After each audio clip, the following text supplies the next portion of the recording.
Yeah చూస్తున్నారు కదా, ఇది 2011 మోడల్ బండి అన్నట్టు. ఈయననే ఓనర్ అన్నట్టు. అమ్మేస్తా అంటున్నాడు. మంచి రేట్ వస్తే 9 లక్షలు చెప్పుకుంటున్నాడు రేటు. ముందర టైర్లు ఏం మంచిగానే ఉన్నాయి, సీల్ టైర్ లెక్క ఉన్నాయి, కానీ వెనక టైర్లు కొంచెం బాగానే అరిగిపోయినాయి. 80% అంతా అరిగిపోయింది, 20% ఉండొచ్చు. మంచి రేట్ వస్తే అమ్మేస్తా చూడని అన్నాడు. మొన్ననే బండి రిపేర్ కానీ చేయించేసినట్టు, పట్టీలు కింగ్ పిన్లు మొత్తం అన్నీ చేయించేసుకున్నాడు. ఇప్పుడు తీసుకుపోయి నడుపుకోవచ్చు, ఏం పెద్ద రిపేర్ ఏమి ఉండదు. కాబట్టి చిన్న చిన్న ఏమైనా ఆయిల్ డ్రాప్లు అవి ఉంటే ఉండొచ్చు.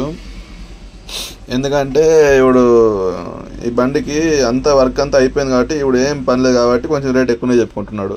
నచ్చితేనే ఎవరికన్నా ఇచ్చేస్తాడు అన్నట్టు. వాళ్ళు మంచి రేట్ పడితే ఇచ్చేస్తాడు, లేకపోతే లేదన్నట్టు. ఉంచేసుకుంటా అన్నాడు మంచి రేట్ రాకపోతే. టైర్లే కొంచెం వెనక టైర్ కానీ సీల్ టైర్లు ఉంటే బాగుంటుండే. ఇక ముందు టైర్లు అయితే మంచిగానే ఉన్నాయి. బండి వరకు కానీ బాగానే చేయించుకుంటాడు, ఏం ఇబ్బంది ఏమి ఉండదు.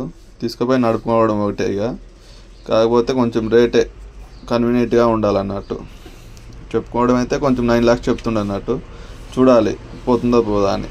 మీకు ఎవరికైనా కావాలనుకుంటే నేను కాంటాక్ట్ నెంబర్ స్క్రీన్ మీద ఇస్తూనే ఉంటాను.